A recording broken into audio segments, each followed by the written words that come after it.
Bugün Mark Twain'in 1884'te yayımlanan kült romanı Huckleberry Finn'in maceralarına yakından bakıyoruz. Ernest Hemingway'in ifadesiyle tüm modern Amerikan edebiyatı Huckleberry Finn'le başlar. Peki kim bu Huck? Neden onun hikayesi bu kadar önemli? Hikayemizin kahramanı Huck, yani Huckleberry Finn, başıboş, asi ve özgürlüğüne düşkün bir çocuktur. Daha önce Tom Sawyer'ın maceralarından tanıdığımız bu karakter, dul bir kadın tarafından evlat edinilmiştir. Bu anne onu uygarlaştırmaya çalışır ama Huck toplumun dayattığı kurallardan sıkılır. Ancak asıl kaçması gereken şey alkolik ve şiddet dolu babasıdır. Babası onu kaçırır ve nehir kıyısında bir kulübeye hapseder. Ama kurnaz Huck kendi sahte ölümünü bir şekilde planlayarak oradan kaçar. Bu kaçış sırasında kölelikten kurtulmaya çalışan Jim adında siyahi bir adamla yolları kesişir. İkili Mississippi Nehri boyunca bir sal ile yolculuğa çıkar. Dışarıdan bakıldığında bir çocukla bir adamın kaçışı gibi görünür hikaye. Ama aslında bu bir özgürlük arayışıdır. Nehir onlar için hem bir sığınaktır hem de Amerika'nın o dönemki toplumsal sorunlarına açılan bir kapı. Irkçılık, ahlak, ikiyüzlülük, Twain, Huck'ın gözünden bu sorunları sorgular. Huck, zaman zaman kendi ahlaki değerleri ile toplumun dayattığı normlar arasında sıkışır.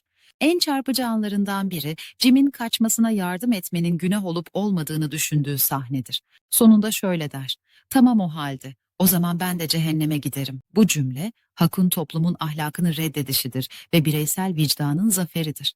Huck, sonunda Jim'i kurtarmak için Tom Sawyer'la birlikte karmaşık bir plan yapar. Ama sonunda Jim özgürlüğüne kavuşur çünkü sahibi ölmüştür ve Jim'e özgürlük bırakmıştır.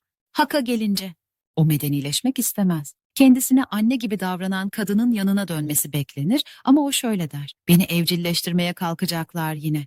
Batıya kaçacağım." Böylece hikaye yine özgürlük arzusuyla biter. Huck nehirde başladığı yolculuğu şimdi toplumdan kaçarak sürdürür.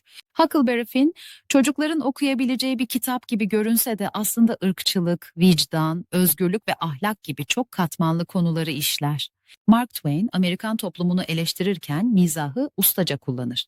1884'te yayımlanan kitap hem dönemine göre cesur dili hem de doğrudan ırkçılığı hedef almasıyla sansürlenmiştir. Ancak zamanla bu yönleri kitabı daha da kıymetli ve çarpıcı hale getirmiştir.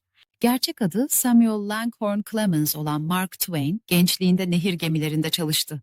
Mississippi Nehri'nin ritmini, dilini ve insanlarını çok iyi tanıyordu.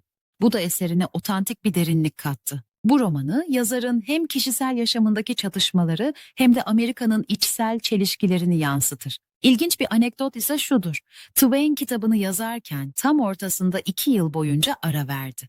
Hikayeyi nereye götüreceğinden emin olamadı.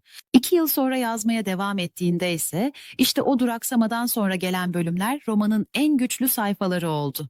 Ayrıca Twain kitabın sadece eğlencelik olduğunu belirtse de bugün Huckleberry Finn hala üniversitelerde ahlak felsefesi, edebiyat ve siyaset derslerinde okutuluyor.